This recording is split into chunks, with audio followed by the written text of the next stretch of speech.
પેલા ગાડી રેખશો તો પછી ટાયર હું કામ ખોલીને મૂકી દેશો? આપણી પાસે કોઈ ગાડી ન માંગે ને એ હાટું. તો આ ટાયર વગરની પીડી હોય તો કોણ માંગે? તો રાકાવ તમારે ગાડીઓ જ ન રખાય. આ ઓલા રખલાને પૈસાનો શું પાવર? જલવીતી એમ કે હું આમ ને હું તેમ ને હું આમ કરી નાખું હું તેમ કરી નાખું એવું જ કરતો હોય. એને રૂપિયાનો બહુ અભિમાન છે. આવા હું કરતા હોય ને એને કહેવાય કે તું તારોય નથી. જો આપણે જન્મી તો સોપડે નામ લખાવા કોણ જાય? આપણા પપ્પા જાય. અને મરીએ તો એ સોપડે નામ લખાવા દીકરો જાય.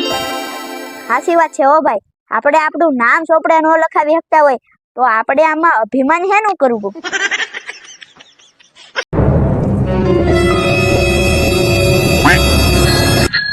ભાઈ ઢસા જવું હોય તો ક્યાંથી જવાય? ઢસા જવું હોય ને તો થોડા થઈને જવું પડે. થોડું કેમ થવું? તો હું નહીં જઈ શકું ભાઈ. ઘોડા થોડા થઈને એટલે થોડા ગામ છે ના થઈને જવાય.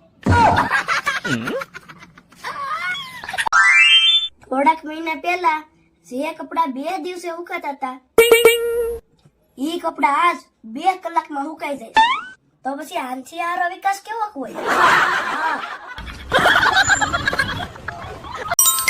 હવે આ બધાની વાજે વાજે 4 વ્હીલ તો લઈ આવ્યો.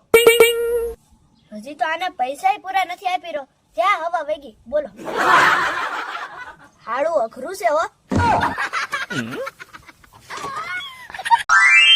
તમને શું લાગે હું અહીંયા હવાને બેઠો? મેં મારા પપ્પાને કીધું કે મને ભૂખ લાગી છે કાંઈક ખવડાવો. તો ઈ મને આયા હિંડોળે બેહાડીને વહી જા કે હિસકા ખા. બોલો મારે અરે આવું જ થાય છે.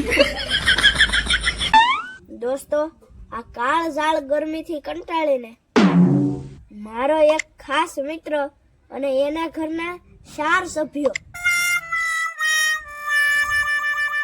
એના મામાને ત્યાં વહી જા કેમ કે ત્યાં એસી છે.